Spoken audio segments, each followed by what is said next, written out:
ಯೆಹೋವನೇ, ನಿನ್ನಿಂದುಂಟಾಗುವ ರಕ್ಷಣೆಯನ್ನು ಕೋರುತ್ತೇನೆ. ನಿನ್ನ ಧರ್ಮಶಾಸ್ತ್ರವೇ ನನ್ನ ಆನಂದವು. ಗುರುವಾರ 2 ಜುಲೈ 2026 ಇಸ್ವಿ.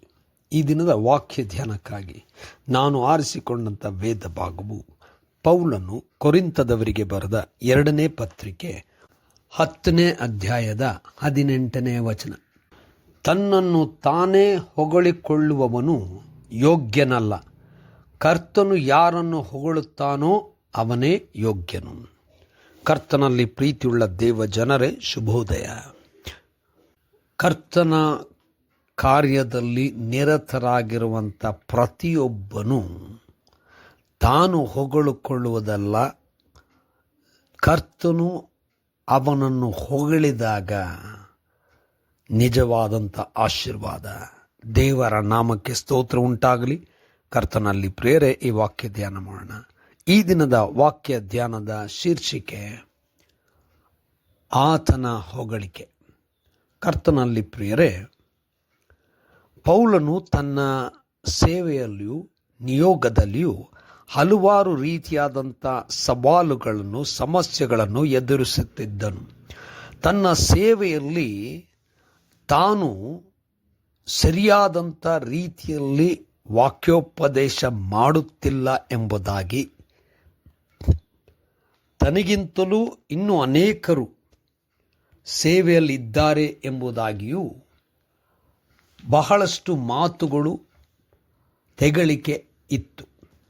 ಆ ಸಂದರ್ಭದಲ್ಲಿ ಪೌಲನು ತಾನು ಯಾವ ರೀತಿಯಲ್ಲೂ ಯಾರಿಗೂ ತಪ್ಪಾಗಿ ಹೇಳದೆ ಬಹಳ ಸ್ಪಷ್ಟವಾಗಿ ಸೇವೆಯಲ್ಲಿ ಇರುವಂಥ ಪ್ರಯಾಸದ ಬಗ್ಗೆ ಮಾತನಾಡುತ್ತಾ, ಸೇವೆ ಮಾಡುವಂಥ ಪ್ರತಿಯೊಬ್ಬನೂ ದೇವರ ಮೆಚ್ಚುಗೆಗೆ ಸೇವೆ ಮಾಡಬೇಕೆಂಬುದಾಗಿ, ನಾವು ಮಾಡುವಂಥ ಕಾರ್ಯವನ್ನು ನಾವೇ ಹೊಗಳಿಕೊಳ್ಳುವುದರಲ್ಲಿ ದೇವರ ಮೆಚ್ಚುಗೆ ಇಲ್ಲ, ಬದಲಾಗಿ ನಾವು ಮಾಡುವಂಥ ಕಾರ್ಯಗಳು ದೇವರಿಗೆ ಮೆಚ್ಚುಗೆಯಾಗಿ ದೇವರು ಅದನ್ನು ಹೊಗಳುವಾಗಷ್ಟೇ ಆಶೀರ್ವಾದ ಉಂಟಾಗುವುದು.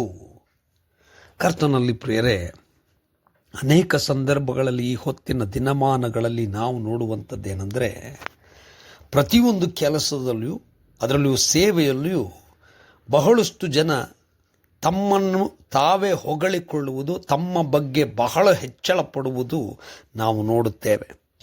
ನಮ್ಮ ಕಾರ್ಯದ ಬಗ್ಗೆ, ನಮ್ಮ ಸೇವೆ ಬಗ್ಗೆ, ನಾವು ಮಾಡುವಂಥ ಕಾರ್ಯದ ಬಗ್ಗೆ ದೇವರು ಹೊಗಳಬೇಕು ಹೊರತು ನಾವುಗಳು ಹೊಗಳಿಕೊಳ್ಳುವುದಲ್ಲ, ಅಥವಾ ನಾವು ಅನೇಕರನ್ನು ಹೊಗಳುವಂತೆ ಮಾಡುವಂಥದ್ದಲ್ಲ. ನಮ್ಮ ಸೇವೆಯನ್ನು ದೇವರು ಒಪ್ಪಬೇಕು, ಹೊಗಳಬೇಕು.